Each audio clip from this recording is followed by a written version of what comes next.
नमो भगवते वासुदेवाय। जय श्री कृष्ण, राधे राधे। श्री हरि लक्ष्मी नारायण की कृपा आप सभी भक्तों पर सदा सर्वदा बनी रहे। आज की वीडियो में आप सभी श्रवण करेंगे ज्येष्ठ शुक्ल निर्जला एकादशी की व्रत कथा। वर्ष की 24 एकादशियों में ज्येष्ठ के शुक्ला पक्ष की एकादशी सबसे बढ़कर फल देने वाली है।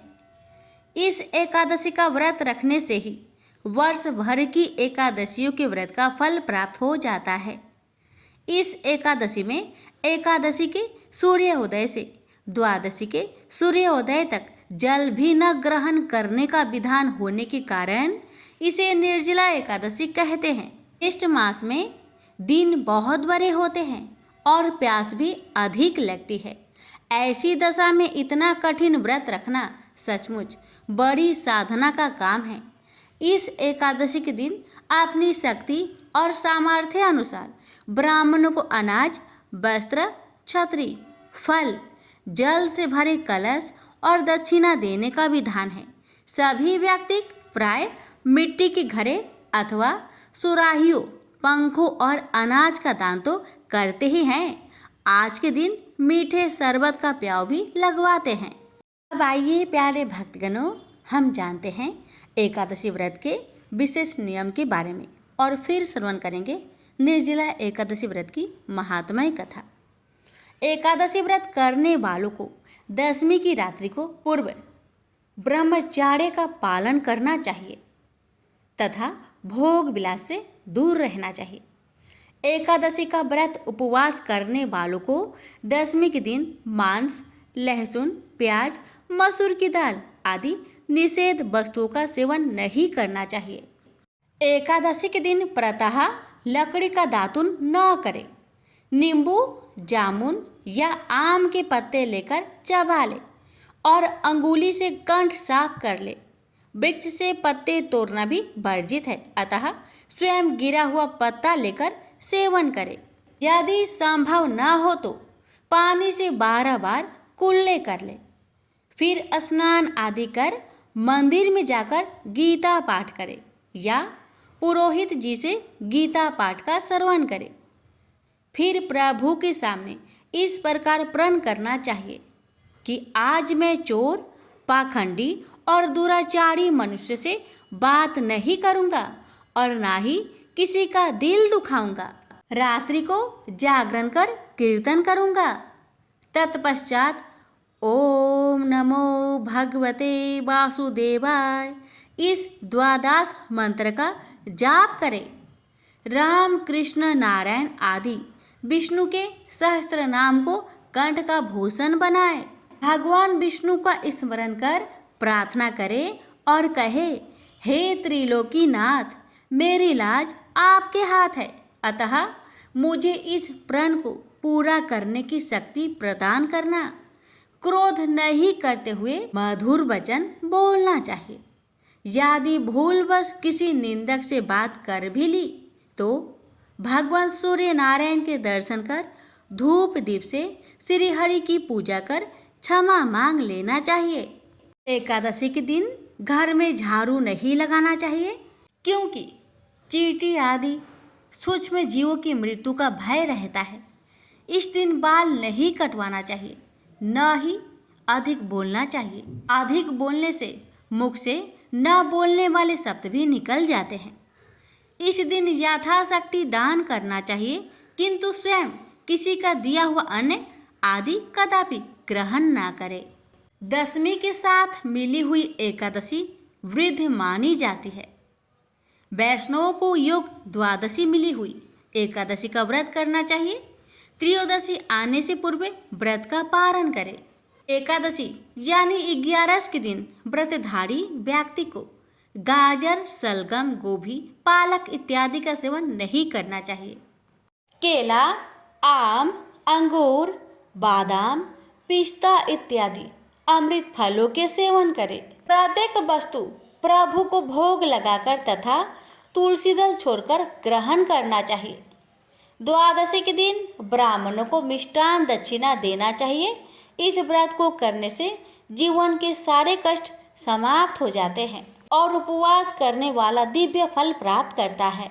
आइए प्यारे भक्तगणों, हम श्रवण करेंगे निर्जला एकादशी व्रत महात्म्य कथा। श्री हरि लक्ष्मी नारायण की चरण कमलों को ध्यान करते हुए कथा को बड़े ही श्रद्धा से श्रवण करते हैं। प्रेम से बोलिए श्री हरि लक्ष्मी नारायण की जय।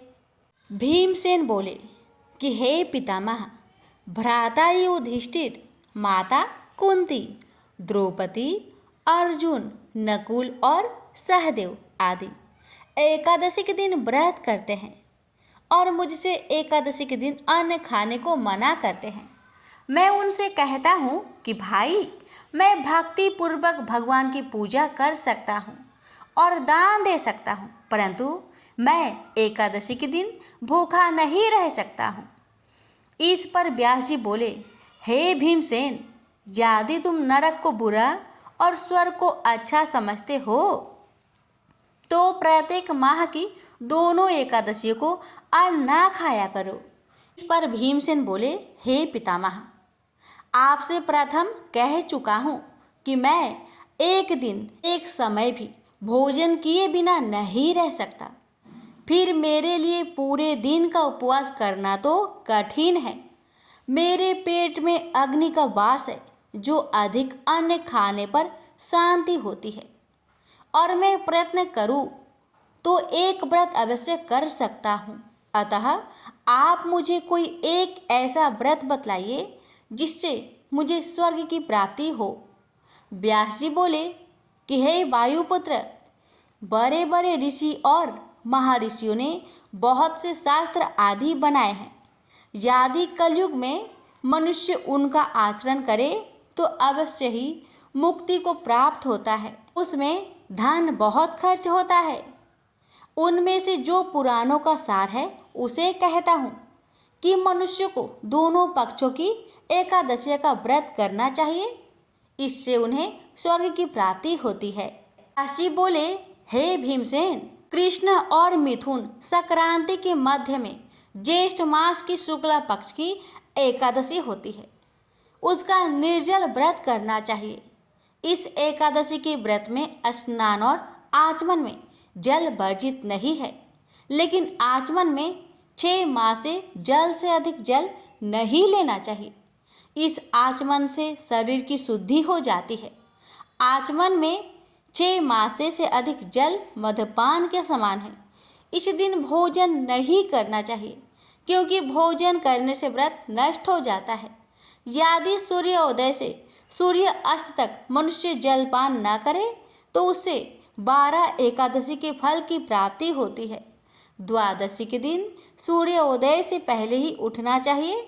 इसके पश्चात भूखे ब्राह्मण को भोजन कराना चाहिए।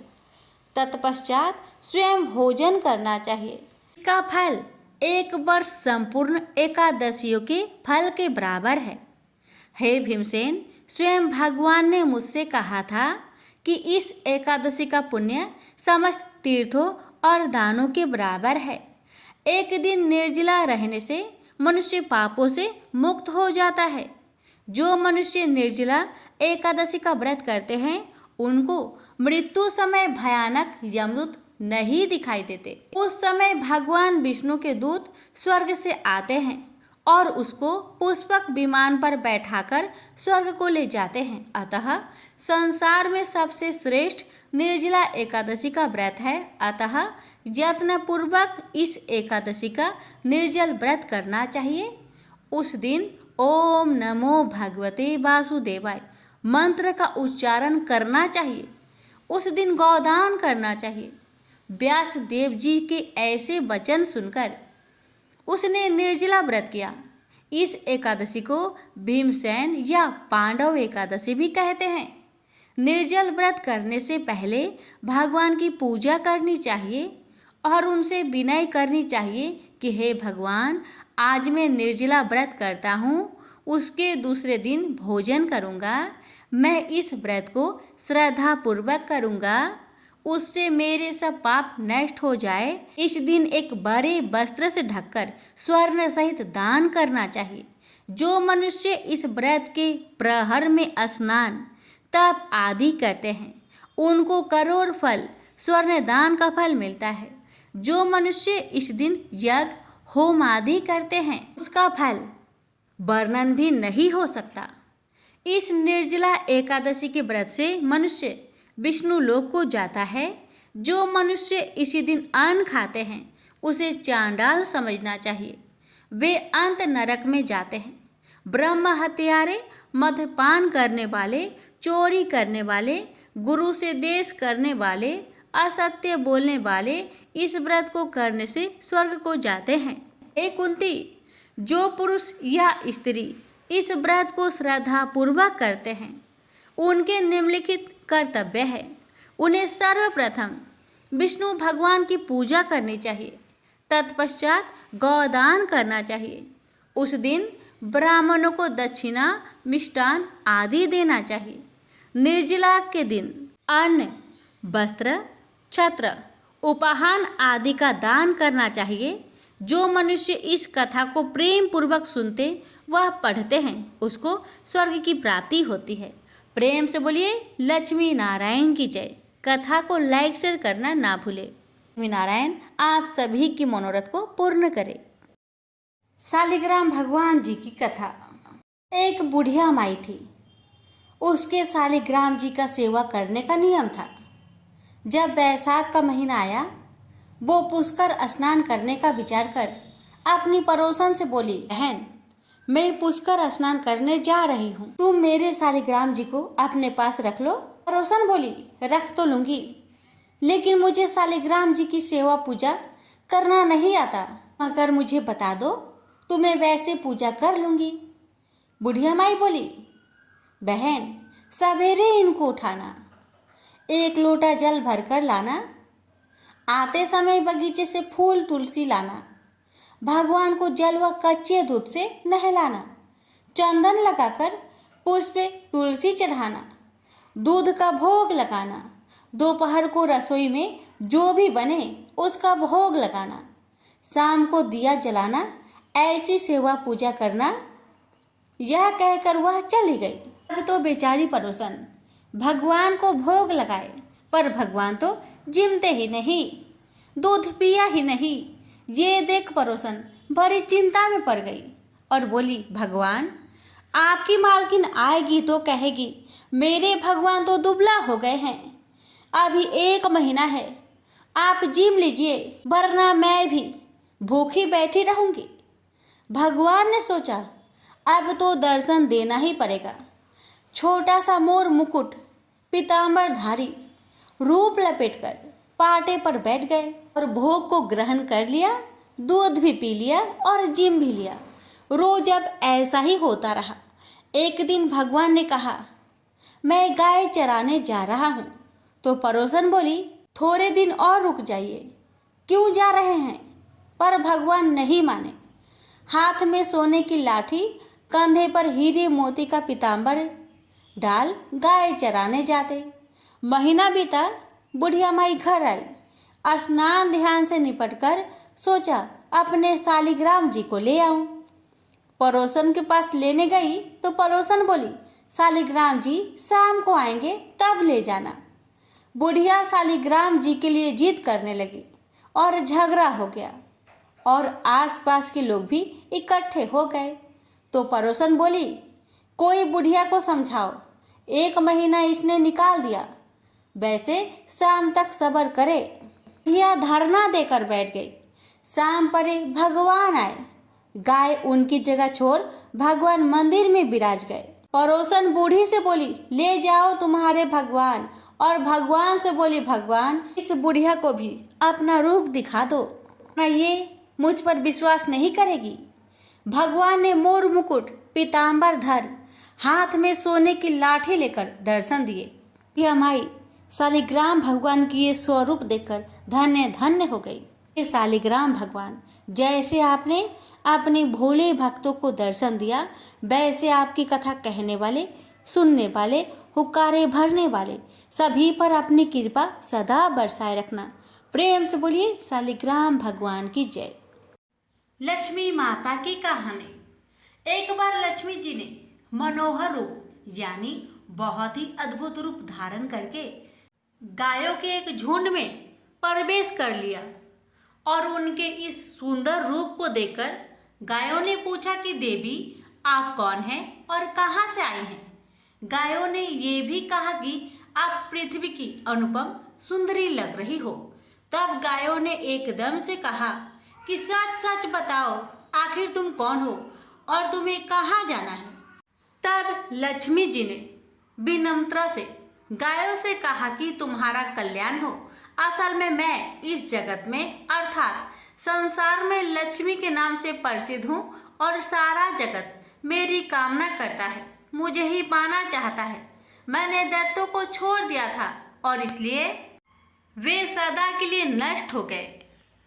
इतने ही नहीं, मेरे आश्रय में रहने के कारण इंद्र, सूर्य, चंद्रमा, विष्णु, वरुण तथा अग्नि आदि सभी देवता सदा के लिए आनंद भोग रहे हैं। इसके बाद माँ लक्ष्मी ने कहा कि जिनके शरीर में मैं प्रवेश नहीं करती वे सदैव नष्ट हो जाते हैं और अब मैं तुम्हारे शरीर में ही निवास करना चाहती हूँ। लेकिन इसके बाद भी कथा अभी खत्म नहीं हुई, क्योंकि गायों ने अब तक माँ लक्ष्मी को अपनाया नहीं था। गाय ने क्यों किया माँ लक्ष्मी का त्याग? देवी लक्ष्मी की इन बातों को सुनने के बाद गायों ने कहा कि तुम बड़ी चंचल हो, इसलिए कभी कहीं नहीं ठहरती। इसके अलावा तुम्हारा बहुतों के साथ भी एक सा ही संबंध है, इसलिए हमें तुम्हारी इच्छा नहीं है। तुम्हारी जहाँ भी इच्छा हो तुम चली जाओ। तुमने हमसे बात की, इतने में ही हम अपने आप को तुम्हारी कृतार्थ यानी तुम्हारी आभारी मानती हैं। गायों के ऐसा कहने पर लक्ष्मी ने कहा कि ये तुम क्या कह रही हो? मैं दुर्लभ और सती हूँ, अर्थात मुझे पाना आसान नहीं, पर फिर भी तुम मुझे स्वीकार नहीं कर रही। आखिर इसका कारण क्या है?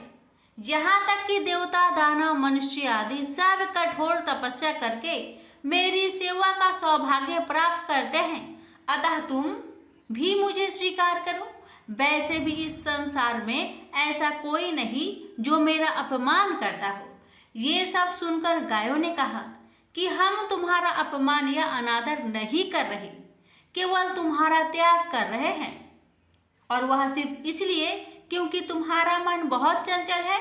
तुम कहीं भी जमकर नहीं रहती, अर्थात एक स्थान पर नहीं रुक सकती, इसलिए अब बातचीत करने से कोई लाभ नहीं। तो तुम जहाँ जाना चाहती हो जा सकती हो। इस तरह से गायों ने माँ लक्ष्मी का त्याग कर दिया, क्योंकि गायों को मालूम था कि लक्ष्मी कभी किसी के पास नहीं रहती, बल्कि पूरे संसार में घूमती रहती है। पर फिर भी माँ लक्ष्मी ने हार नहीं मानी और इतना सब होने के बाद भी वार्तालाप जारी रखी। अब आखिर में माँ लक्ष्मी ने कहा, गायों, तुम दूसरे को आदर देने वाली हो और यदि तुमने ही मुझे त्याग दिया तो सारे जगत में मेरा अनादर होने लगेगा। इसलिए तुम मुझ पर भी अपनी कृपा करो। मैं तुमसे केवल सम्मान चाहती हूँ। तुम लोग सदा सबका कल्याण करने वाली पवित्र और सौभाग्यवती हो, तो मुझे भी बस आज्ञा दो कि मैं तुम्हारे शरीर के किस भाग में निवास करूं। इसके बाद गाय ने भी अपना मन बदल लिया और गायों ने कहा, हे यशस्विनी, हमें तुम्हारा सम्मान अवश्य ही करना चाहिए, इसलिए तुम हमारे गोबर और मूत्र में निवास करो, क्योंकि हमारी ये दोनों वस्तुएं ही परम पवित्र है। तब माँ लक्ष्मी ने कहा, धन्यवाद और धन्य भाग मेरे, जो तुम लोगों ने मुझ पर अनुग्रह किया, यानी मेरे प्रति इतना कृपा दिखाई। मैं अवश्य ऐसा ही करूंगी। मैं सदैव तुम्हारे गोबर और मूत्र में ही निवास करूंगी। सुखदायिनी गायों, अर्थात सुख देने वाली गायों, तुमने मेरा मान रख लिया, अतः तुम्हारा भी कल्याण हो। बस यही वचन है कि गाय की इन दोनों वस्तुओं को लक्ष्मी का ही रूप समझा जाता है। प्रेम से बोलिए लक्ष्मी माता की जय। 11 माता की पावन कथा। एक बार एक राज्य में एक राजा रहते थे। राजा बहुत ही बुद्धिमान और बलशाली थे। राजा सदैव अपनी प्रजा का बहुत अच्छे से ध्यान रखते थे। प्रजा भी अपने राजा को बहुत पसंद करते थे। राजा की 2 बेटियां थी। राजा अपनी दोनों बेटियों से बहुत प्रेम करता था। राजा की छोटी बेटी देखने में बहुत सुंदर और आकर्षक थी और राजा की बड़ी बेटी छोटी बेटी के मुकाबले थोड़ा कम सुंदर थी। राजा की छोटी बेटी 11 माता का पूजन किया करती थी और सभी लोग राजा की छोटी बेटी से बहुत प्रेम करते थे और बहुत प्रशंसा करते थे। राजा भी अपनी छोटी बेटी को बड़ी बेटी से अधिक प्रेम करते थे, जिस कारण राजा की बड़ी बेटी अपनी छोटी बहन से बहुत नफरत करने लगी। राजा की दोनों बेटियां जब बड़ी हो गई, तब एक पड़ोस राज्य में रहने वाला राजकुमार राजा की बड़ी बेटी के लिए रिश्ता लेकर आया। लेकिन जैसे ही उस राजकुमार की नजर राजा की छोटी बेटी पर पड़ी, तो वह राजकुमार राजा की छोटी बेटी पर आकर्षक हो गया और उससे पहले नजर में ही प्रेम कर बैठा। उस राजकुमार ने राजा की बड़ी बेटी के साथ विवाह करने से मना कर दिया और उसने राजा से कहा कि मैं आपकी छोटी बेटी से विवाह करना चाहता हूँ। जिसके बाद राजा की बड़ी बेटी यह देखकर अपनी छोटी बहन से बहुत क्रोधित हो गई और राजा की बड़ी बेटी ने अपनी छोटी बहन को अपना सबसे बड़ा दुश्मन मान लिया। राजा की बड़ी बेटी ने अपनी छोटी बहन से बदला लेने का निर्णय लिया, जिसके लिए उसने अपनी छोटी बहन को जान से मारने का प्लान बनाया। राजा की बड़ी बेटी ने अपनी छोटी बहन को मारने के लिए सबसे पहले एक लड्डू में जहर मिलाकर अपनी छोटी बहन को दे दिया और उसको लड्डू खाने के लिए कहा। लेकिन लड्डू खाने के बाद भी छोटी बहन को कुछ नहीं हुआ। बड़ी बहन यह देखकर बहुत आश्चर्य में पड़ गई, लेकिन बड़ी बहन ने हार नहीं मानी और उसने जब रात में छोटी बहन अपने कमरे में सो रही थी, तब एक मटके में सांप रखकर उसे कमरे में छोड़ दिया ताकि छोटी बहन को डस ले और उसका काम तमाम हो जाए। लेकिन सांप भी छोटी बहन का कुछ नहीं कर पाया। जिसके बाद बड़ी बहन ने अपनी छोटी बहन से कहा कि चलो हम लोग कुएं से पानी भरकर लाते हैं।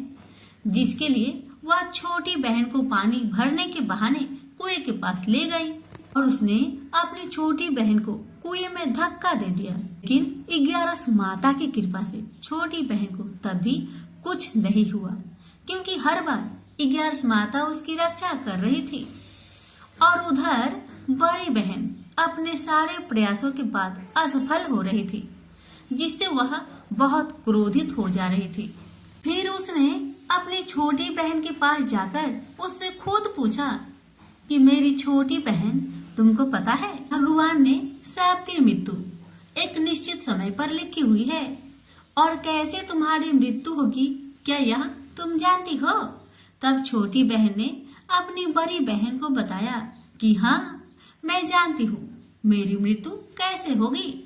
छोटी बहन से यह सुनकर बड़ी बहन मन ही मन बहुत प्रसन्न होने लगी और उसने अपनी छोटी बहन से कहा कि तो मुझे अपनी मृत्यु की राज बताओ।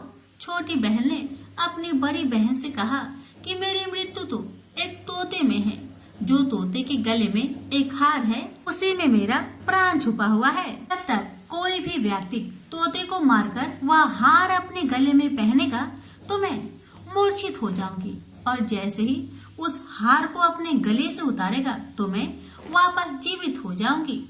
अपनी छोटी बहन की मृत्यु का राज जानकर बड़ी बहन बहुत खुश हो गई और वह अपनी छोटी बहन को मारने के लिए उसके पालतू तोते को ढूंढना शुरू कर दिया।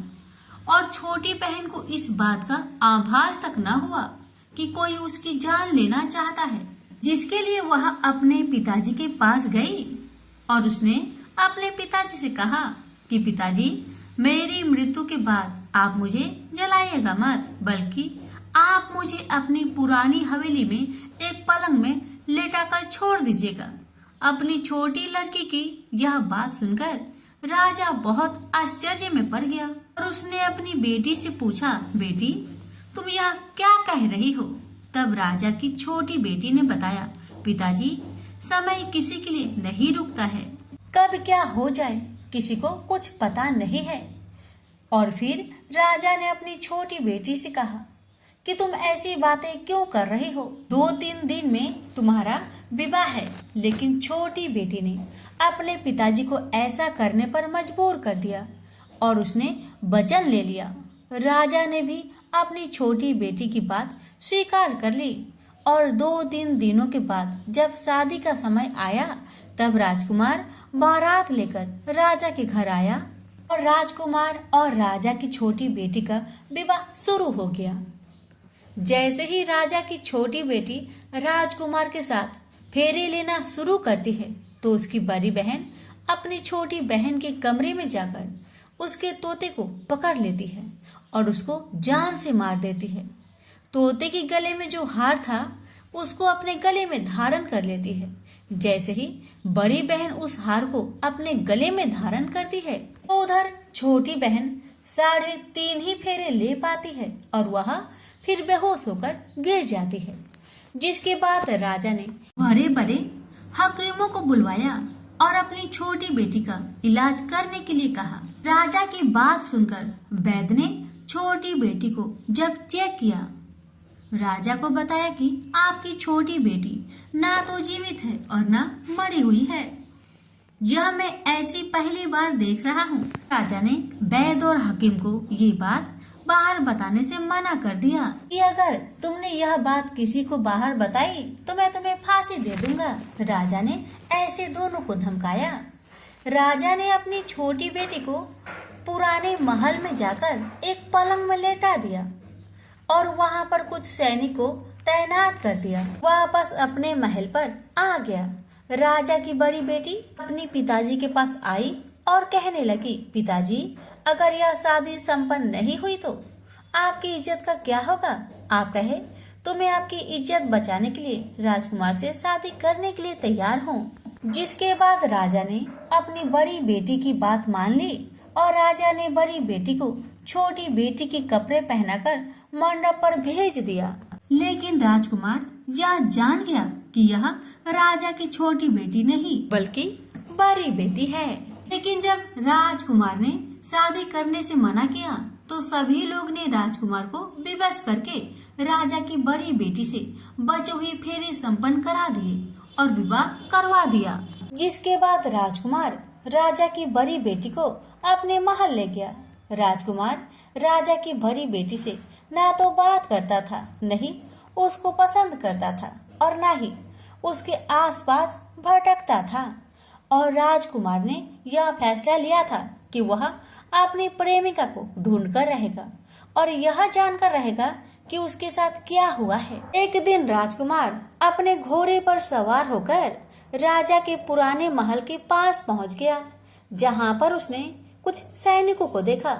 महल के पास पहुंचकर राजकुमार ने जब महल को ध्यान से देखा तो वह समझ गया कि यह तो हमारे ससुर जी का महल है। तब राजकुमार ने सैनिकों से पूछा, तुम लोग यहाँ क्या कर रहे हो और इस महल के अंदर उस पलंग में कौन लेटा हुआ है?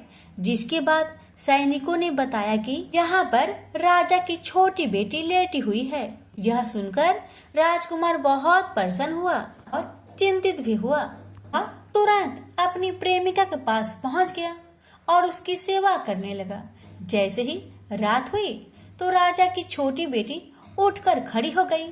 राजकुमार यह देखकर बहुत खुश हुआ और उसने अपनी प्रेमिका से पूछा कि तुम यहाँ क्या कर रही हो? तुम मेरे साथ मेरे घर चलो। राजा की छोटी बेटी ने राजकुमार को सारी बातें बता दी कि मेरी जान एक तोते में बसी थी और मैंने यह सब सिर्फ अपनी बड़ी बहन को बताया था और मुझे पता है कि उसने ही मुझे मारने का प्रयास किया है। उसके पास एक हार है जिसको वह सुबह पहन लेती है और रात को उतार देती है। जब तक वह हार को पहने रहती है तब तक मैं मूर्छित रहती हूँ और जैसे ही वह हार को उतार देती है तो मैं जीवित हो जाती हूँ और जब तक मेरी बहन के पास वह हार है तब तक मैं ऐसे ही जीवित और मूर्छित होती रहूंगी। अगर मेरी बड़ी बहन के पास जो हार वह मेरे हाथ लग जाए तो मैं हमेशा के लिए जीवित हो जाऊंगी। राजकुमार यह बात सुनकर राजा की छोटी बेटी के पास रहने का निर्णय ले लिया और उसने अपने बचे हुए सारे फेरे उस पलंग में लेटी राजकुमारी की छोटी बेटी के साथ ले लिए और अपना विवाह को पूर्ण कर लिया और वहीं पर रहने लगा। देखते ही देखते कुछ समय में राजा की छोटी बेटी और राजकुमार की पत्नी पेट से हो गई। एक दिन राजकुमार को किसी काम से बाहर जाना पड़ा। तब छोटी बहन के पेट में बहुत तेज दर्द होने लगा, जिसके बाद उसने 11 माता का ध्यान किया। जिसके बाद वहां पर 11 माता प्रकट हुई और उन्होंने अपने भक्तों के दर्द को दूर किया और एक पुत्र की प्राप्ति करवाई। और वहीं पर अचानक से राजकुमार भी आ गया। राजकुमार ने 11 माता को देखा तो वह आश्चर्य हो गया और उसने तुरंत माता को प्रणाम किया और 11 माता ने राजकुमार से कहा, जब तुम्हारा बेटा 5 वर्ष का हो जाए तो तुम अपनी पत्नी के हार आकर इसके गले में डाल देना। और देखते देखते राजकुमार और राजा की छोटी बेटी का पुत्र 5 वर्ष का हो जाता है। तो राजकुमार अपने बेटे से कहता है कि बेटा, मैं कुछ काम से बाहर जा रहा हूँ, तुम अपनी माता का ध्यान रखना। और वह वहां से चला जाता है। राजकुमार को बाहर निकलता देख बड़ी बहन के सैनिक देख लेते हैं और वह बड़ी बहन को जाकर सारी बातें बता देते हैं। जिसके बाद बड़ी बहन अपनी छोटी बहन के पुत्र को वहां से उठवा लेती है और उसको मरवा देती है। छोटी बेटी के पुत्र के 2 टुकड़े करवा देती है। पहला टुकड़ा चक्की के पास छुपा देती है और दूसरा टुकड़ा अपने पलंग के नीचे रख देती है। 11 माता बड़ी बहन की सारी करतूत अपनी आंखों से देख रही थी। उनसे रहा नहीं गया। वह एक भिखारी का रूप लेकर बड़ी बहन के पास चली आती है, जिसके बाद वहां पर भिक्षा मांगने लगती है। बड़ी बहन अपने नौकरों से कहती है कि जाकर भिक्षा दे दो, लेकिन जैसे ही नौकर 11 माता को भिक्षा देने के लिए आते हैं तो माता उन्हें मना कर देती है और कहती है कि मैं तुम्हारे महारानी से ही भिक्षा लूंगी, जाओ जाकर कह दो। इसके बाद बड़ी बहन स्वयं ही भिक्षा देने के लिए माता के पास आती है। तब माता एक बिल्ली का रूप लेकर उसके कमरे में चली जाती है और वहां पर छोटी बेटी के पुत्र के टुकड़े को जोड़ देती है और उसे जीवित कर देती है। उसे वहां से ले जाती है। राजकुमार अपने बेटे को लेकर अपनी पत्नी के पास जाता है और उसे कहता है कि तुम इसका ध्यान रखना। अगर तुम इस बच्चे का अच्छे से ध्यान रखोगी तो मैं तुमसे बात करूंगा। एक दिन राजकुमार बच्चे से कहता है कि तुम मम्मी से उनके गले का हार मांग लो। जिसके बाद राजकुमार का लड़का अपनी मम्मी के पास जाता है और कहता है कि मम्मी, मुझे तुम्हारा हार चाहिए जो तुमने गले में पहन रखा है। यह सुनकर पहले तो बड़ी बहन बहुत क्रोधित होती है, पर उसको यह याद आता है कि राजकुमार ने कहा था कि अगर मैं इस बच्चे का ध्यान रखूं तो वह मुझसे बात करेंगे। जिसके कारण वह हार को उस बच्चे को दे देती है और वह तुरंत हार ले जाकर अपने पिताजी को दे देता है। और तभी राजकुमार अपने बेटे को लेकर वहां से जाने लगता है और अपनी पत्नी से कहता है कि तुम हमारे लिए खाना बनाकर रखना, मैं शाम को आकर तुम्हारे साथ खाऊंगा।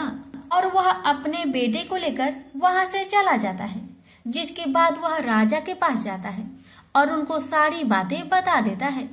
राजा अपनी बड़ी बेटी की यह करतूत सुनकर बहुत क्रोधित होते हैं और अपनी परवरिश पर ही दोष देने लगते हैं और राजकुमार को अपनी छोटी बेटी के साथ रहने के लिए आदेश देते हैं। 11 माता की कृपा से राजा की छोटी बेटी राजकुमार के साथ सुखी जीवन व्यतीत करने लगी और हर 11 को 11 माता का व्रत करने लगे। प्रेम से बोलिए 11 माता की जय। एक लड़का सूट बूट पहनकर अपने ससुराल पत्नी को लेने जा रहा था।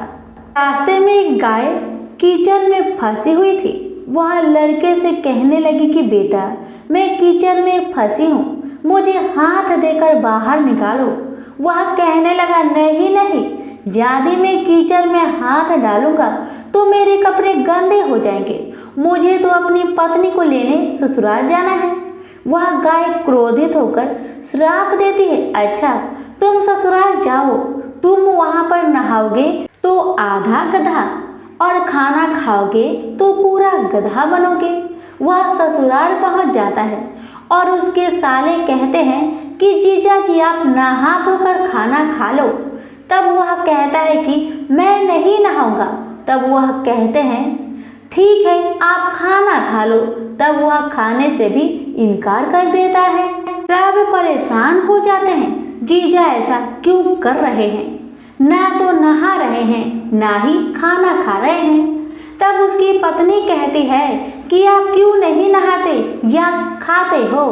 तब वह लड़का गाय की बात अपनी पत्नी से बताता है और कहता है कि मुझे गाय ने श्राप दिया है कि नहाऊंगा तो आधा गधा व खाऊंगा तो पूरा गधा बन जाऊंगा। तब पत्नी कहती है कि कोई बात नहीं, आप नहा लीजिए व कुछ खा लीजिए, मैं वचन देती हूँ कि मैं आपका साथ दूंगी। तब वह लड़का अपनी पत्नी की बात सुनकर नहाने के लिए तैयार हो जाता है और खाने बैठता है तो पूरा गधा बन जाता है। सब उसको गधा समझकर भगाने लगते हैं तो पत्नी उनसे कहती है कि इसे मत मारो, ये मेरे पति हैं, इसे गाय का श्राप लग गया था इसलिए ये गधे बन गए हैं। आप मुझे इसके साथ ही विदा कीजिए। आप उसे उस गधे के साथ विदा कर देते हैं। वह गधे को लेकर एक जगह झाड़ के पीछे डेरा डालती है। दिन भर मेहनत मजूरी करती है और 12 आना गधे पर खर्च करती है और 4 आने खुद पर खर्च करती है और बोझ गधे पर न डालकर खुद ढोती है। इस प्रकार वह रोज करती है तो रानी महलों की खिड़की में से रोज यह नजारा देखती है कि ऐसा इसे कौन सा दुख है, यह ऐसा क्यों करती है। एक दिन वह दासी को भेजकर उसे अपने महल में बुलाती है और पूछती है कि तुम ऐसा क्यों करती हो। तब वह कहती है तुम वचन भरोगी, तुम मेरी मदद करोगी तो मैं तुम्हें अपना दुख बताऊंगी। रानी वचन भरती है कि बहन मैं वचन भरती हूँ। तब वह सारी बात बताती है और कहती है इस प्रकार मेरे पति श्राप के वचन से गधा बन गए। तब रानी पूछती है कि इसका उपाय क्या है। तब वह बताती है यदि किसी ने 24 एकादशी करी होगी, वह संकल्प करके इसे 24 एकादशी दे तो मेरे पति पहले की तरह ठीक हो जाएंगे। तब राज्य में ऐलान किया जाता है कि 24 एकादशी जिसने भी की हो वह राज दरबार में आए। अब एक बुढ़िया को लाया जाता है। जैसे बुढ़िया संकल्प करके एकादशी देती हुई नहाती है, उसके नहाने का पानी उस गधे पर गिरता है। वैसे वैसे वह गाय लड़के के रूप में आ जाता है। बुढ़िया लालच करके एक एकादशी व्रत रख लेती है तो उसका एक कान गधे का रह जाता है। सब कहते हैं ये क्या हुआ। तब बुढ़िया कहती है कि मैं भूखी प्यासी मरी सो, मेरे पास एक एकादशी तो रहने दो। तब सब कहते हैं नहीं, तुमने संकल्प किया है तो सारी एकादशी इस लड़के को दो, वरना यह पूरी तरह लड़का नहीं बन पाएगा। अब वह बुढ़िया सारी एकादशी उस लड़के को दे देती है और वह गधा पूरी तरह लड़का बन जाता है। राजा सारे राज्य में ऐलान करते हैं कि जिनके भी बन पड़े एकादशी करो, एकादशी जैसा दूसरा व्रत नहीं। प्रेम से बोलिए एकादशी माता की जय। गर्भ गीता पाठ। जो भी प्राणी इस गर्भ गीता का सद्भावना से विचार मनन करता है वह फिर गर्भ में नहीं आता, उसे मोक्ष प्राप्त होती है। तो आइए प्यारे भक्तगणों, आज पूर्णिमा तिथि पर श्रवण करें श्री गर्भ गीता पाठ। श्री कृष्ण भगवान जी का वचन है, जो प्राणी इस गर्भ गीता का सद्भावना से विचार मनन करता है सो पुरुष फिर गर्भवास में नहीं आता है।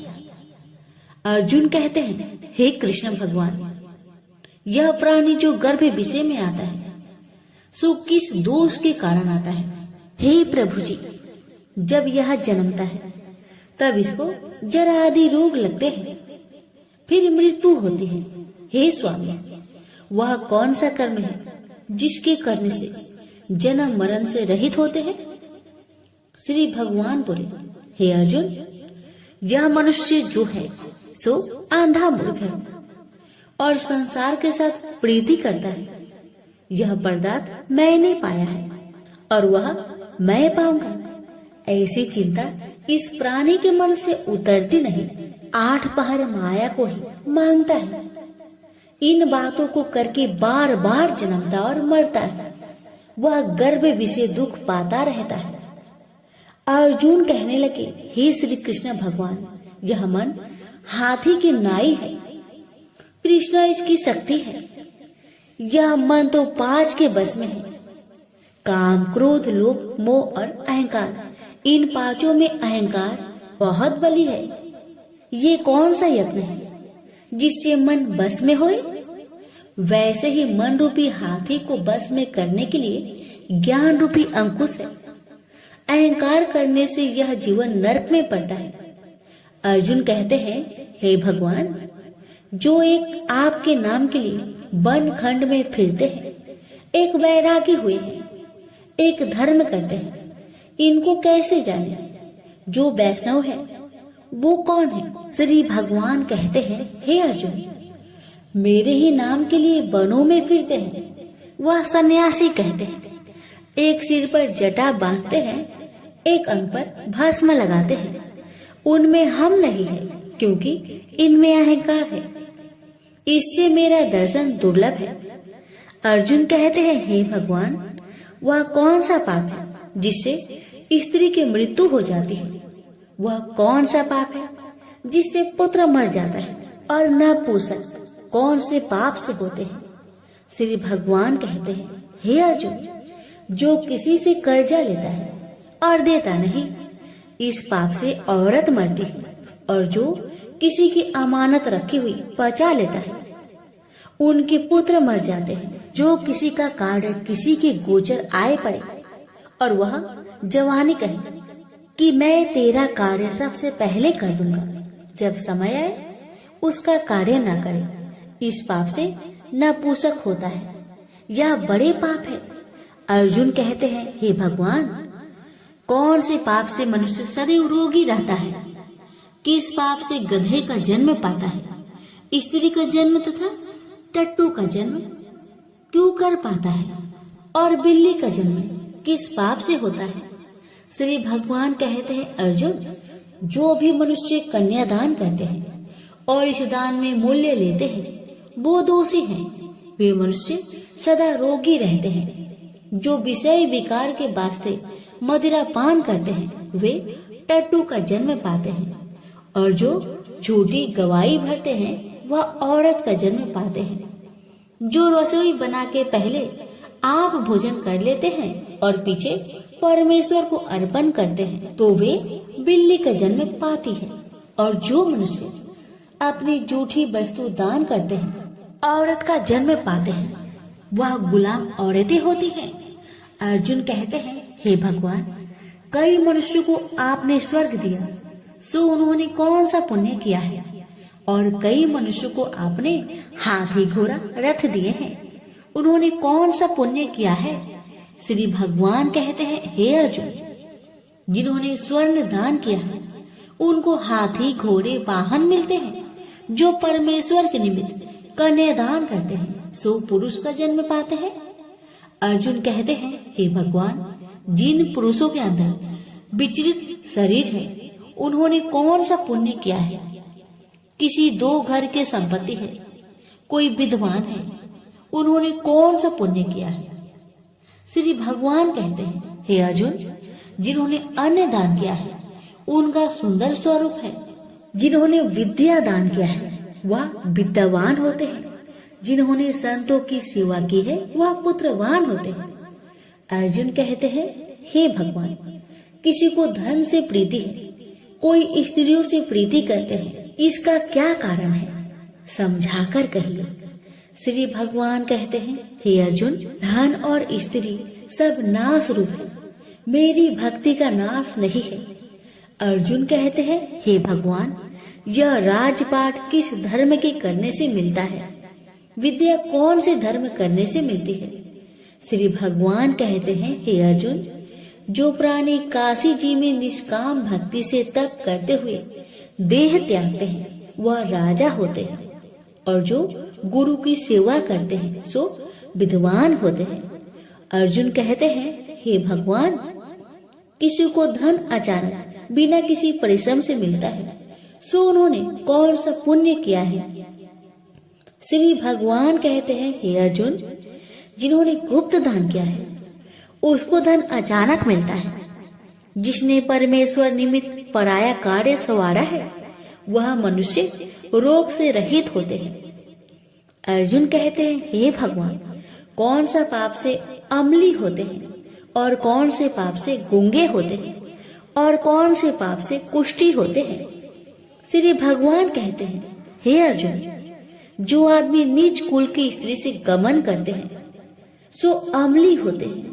जो गुरु से विद्या पढ़कर मुकर जाते हैं सो गूंगे होते हैं। जिन्होंने गौ घात किया है वे कुष्ठी होते हैं। अर्जुन कहते हैं, भगवान, जिस किसी पुरुष के देह में रक्त का विकार होता है वह किस पाप से होता है? और कोई दरिद्र होते हैं, किसी को खरक वायु होती है, और कोई अंधे होते हैं तो कोई पंगुल होते हैं, सो कौन से पाप से रहित होते हैं? और कई स्त्रियां बाल विधवा होती है तो यह किस पाप से होती है? श्री भगवान कहते हैं, हे अर्जुन, तो सदा क्रोधवान रहते हैं उन्हें रक्त विकार होता है। जो मलिन रहते हैं वह सदा दरिद्री होते हैं। जो कुकर्मी ब्राह्मण को दान देते हैं उनकी खरक वायु होती है। जो पराई स्त्री को नंगी देखते हैं, गुरु की पत्नी को कुदृष्टि करते हैं सो अंधे होते हैं। जिसने गुरु और ब्राह्मण को लात मारी है सो लंगड़ा व पंगुल होता है। जो औरत अपने पति को छोड़कर पराये पुरुष से संग करती है सो वह बाल विधवा होती है। अर्जुन कहते हैं, हे भगवान, आप पर ब्रह्मा हो, आपको नमस्कार है। आगे मैं आपको संबंधी जानता था, परंतु अब मैं ईश्वर रूप में जानता हूँ। हे पर ब्रह्मा, गुरु दीक्षा कैसी होती है सो कृपा करके मुझसे कहिए। श्री भगवान कहते हैं, हे अर्जुन, तुम धन्य हो, तुम्हारे माता पिता भी धन्य हैं, जिनके तुम ऐसे पुत्र हो। हे अर्जुन, सारे संसार का गुरु जगन्नाथ, विद्या का गुरु काशी, चारों वर्णों का गुरु सन्यासी है। सन्यासी उसको कहते हैं जिन्हें सबका त्याग करके मेरे प्रति मन लगाया है, सो ब्राह्मण जगत गुरु है। हे अर्जुन, यह बात ध्यान देकर सुनने की है। गुरु कैसा करे? जिसने सब इंद्रियां जीती हो, जिसको सब संसार ईश्वर में नजर आता हो और सब जगत से उदास हो। ऐसा गुरु करे जो परमेश्वर को जानने वाला हो और उस गुरु की पूजा सब तरह से करे। हे अर्जुन, जो गुरु काम भक्त होता है और जो प्राणी गुरु की पूजा सब तरह से करे, हे अर्जुन, सो गुरु का भक्त होता है। और जो प्राणी गुरु की पूजा सब तरह से करे, हे अर्जुन, जो गुरु का भक्त होता है और जो प्राणी गुरु के सम्मुख होकर भजन करते हैं उसका भजन करना सफल है। जो गुरु से विमुख है उनको सप्तग्राम मारे का पाप है। गुरु से विमुख प्राणी दर्शन करने योग्य नहीं होते। जो गृहस्थी संसार में गुरु के बिना है चांडाल के समान है। जिस तरह मदिरा का भंडार हो उसमें जो गंगा जल है सो अपवित्र है, इसी तरह गुरु से विमुख का भजन सदा अपवित्र होता है। उसके हाथ का देवता भी नहीं लेते, उसके सब कर्म निष्फल है। कुकर, सुकर, गंधर्व, काक, ये सब की सब योनि में बड़ी खोटी योनि है। सबसे यह मनुष्य खोटा है जो गुरु नहीं करता। गुरु बिना गति नहीं होती, यह अवश्य नरक को जाएगा। गुरु दीक्षा बिना प्राणी के सब कर्म निष्फल होते हैं। हे अर्जुन, जैसे चारों वर्णों को मेरी भक्ति करना योग है, तैसे गुरु धार के गुरु की भक्ति करना योग है। जैसे गंगा नदियों में उत्तम है, सब व्रतों में एकादशी का व्रत श्रेष्ठ है, वैसे हे अर्जुन, शुभ कर्मों में गुरु सेवा उत्तम है। गुरु दीक्षा बिना प्राणी पशु योनि को पाता है। जो धर्म भी करता है सो पशु योनि में फल भोगता है, 84 योनियों में भ्रमता रहता है। अर्जुन कहते हैं, हे श्री कृष्ण, भगवान गुरु दीक्षा क्या वस्तु है? भगवान कहते हैं, अर्जुन धन्य जन्म है तेरा जिसने यह प्रश्न किया है, तू धन्य है। गुरु दीक्षा के 2 अक्षर हैं, हरिओम। इन अक्षरों को गुरु कहता है। यह चारों वर्णों को अपना श्रेष्ठ है। हे अर्जुन, जो गुरु की सेवा करता है उस पर मेरी प्रसन्नता है। वह 84 से छूट जाएगा, जन्म मरण से रहित हो, नरक नहीं भोगता। गुरु की सेवा करता है उसको कई अश्वमेध यज्ञ के पुण्य का फल मिलता है। गुरु की सेवा मेरी सेवा है। हे अर्जुन, हमारे तुम्हारे संवाद जो पढ़ेंगे सो गर्भ के दुख से बचेंगे, 84 कट जाएगी। इसी से इस पाठ का नाम गर्भ गीता है।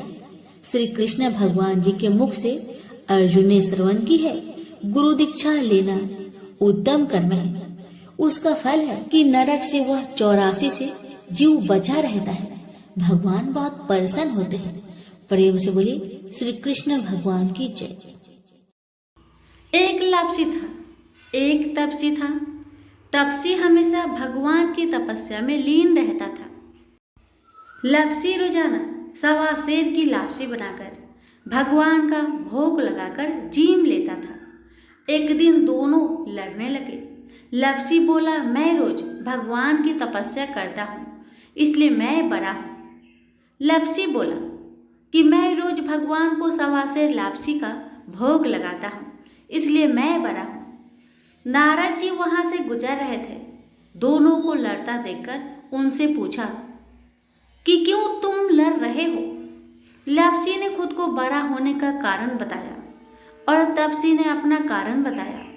नारद जी बोले, तुम्हारा फैसला मैं कर दूंगा।